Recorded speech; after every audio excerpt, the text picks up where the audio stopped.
What is taking place in Ukraine now is horrific. It's painful, and we see human suffering, we see destruction at a scale we haven't seen in Europe since the Second World War. And I would like to commend the courage of the Ukrainian people standing up against the Russian invasion, standing up against Putin's forces. NATO is a defensive alliance.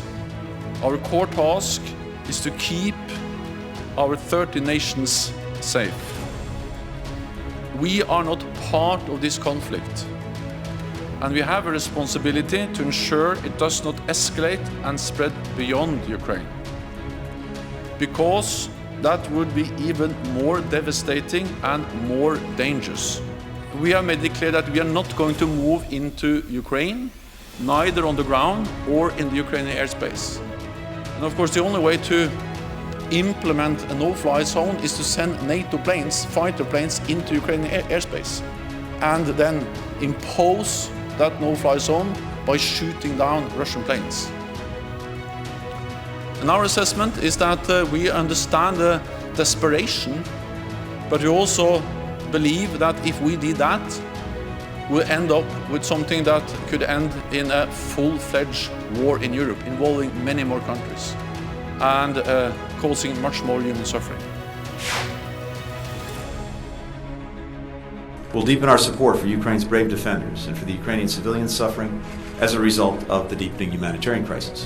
One of the responsibilities we have, even as we are doing everything we can to give the Ukrainian people the means to defend themselves effectively against Russia, we also have a responsibility, as the Secretary General said, to ensure that the war doesn't spill over even beyond Ukraine.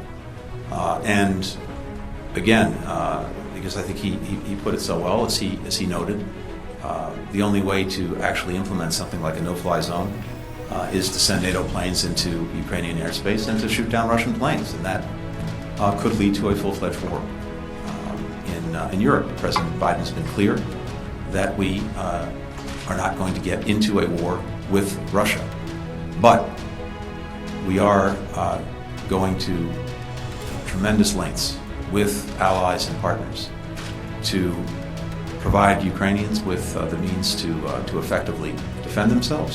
And of course, we're seeing every single day their extraordinary heroism, as well as very real results in what they're doing to achieve that.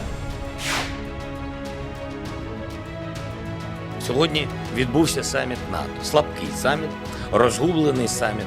Саміт, на якому видно, що не всі вважають боротьбу за свободу для Європи метою номер один. Усі люди, які загинуть від цього дня, загинуть також і через вас.